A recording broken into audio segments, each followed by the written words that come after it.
গল্পটা আমার জানপাখি স্বামী আর আমার। আমি পড়ি। বয়স ১৯ বছর। আর আমার স্বামী জানের বয়স ২৪ বছর। বর্তমানে আমি এক ছেলের মা। আমাদের বিয়ে হয় ২০২২ সালে জানুয়ারিতে। বর্তমানে আমার ছেলের বয়স ৩ বছর। মজার বিষয় হলো আমার বিয়ে ২০২২-এ আর আমার বাবুও হয় ২০২২ সালে ডিসেম্বর মাসে। আমি স্বামী সোহাগী মেয়ে। ভালোবেসে বিয়ে করেছি। আমার যখন বিয়ে হয় তখন ১৬ বছর বয়স। আমার স্বামীর বয়স ছিল ১৯ বছর। দুইজনের রক্তই গরম। যখন আমার বিয়ে হয় তখন আমার দুধের সাইজ ছিল ৩২ আর এখন প্রায় ৩৮-৪০। আমার স্বামী ব্যতীত কোনো পুরুষ আমাকে ছোঁয়া তো দূর, দেখোও নি। আমার স্বামী আমাকে এতটা লুকিয়ে রাখে, এত ভালোবাসে। তার ভালোবাসার জন্য আমি সবসময় একটা মোহঘোরের মাঝে থাকি।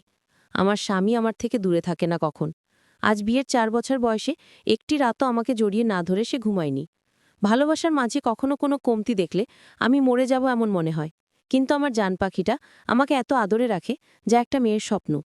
আমার স্বামীর হোলের সাইজ একটু বড়, প্রায় ৮০০। বাসর রাতে আমি স্বামীর আদর নিতে গিয়ে অজ্ঞান হয়ে গেছিলাম। ভোদা দিয়ে রক্ত বেরিয়েছিল।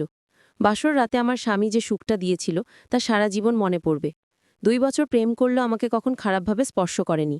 আমাদের বিয়ে সম্পূর্ণ হওয়ার পর বউ আর জামাইকে একা একটা ঘরে রেখে সবাই চলে যায়, যাতে শরম মিটাতে পারে।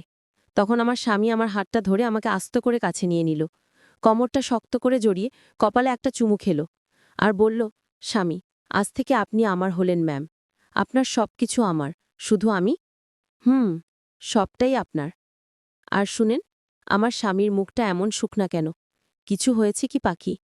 এবার ও আমাকে আরো কাছে টেনে ঠোঁটে চুমু খেতে লাগল। প্রায় ২ মিনিট খাবার পর আমাকে কানে কানে বলল, স্বামী, তেমাকে কখন আদর করব বউ? আমার মন যে আর পারছে না। আমি এই কথা শুনে লজ্জায় শেষ, কিন্তু স্বামীকে কি করে বলবো? আমার অবস্থাও একই। গুদের কুটকুটানিতে পাগল হয়ে যাচ্ছি। যখন থেকে ঘরে আসছি ভুদা রসে ভিজে যাচ্ছে। এখন রস পা দিয়ে বেয়ে পড়ছে। মনের কথা, সত্যি বলতে সহবাস কিভাবে হয় তা আমিও জানি না।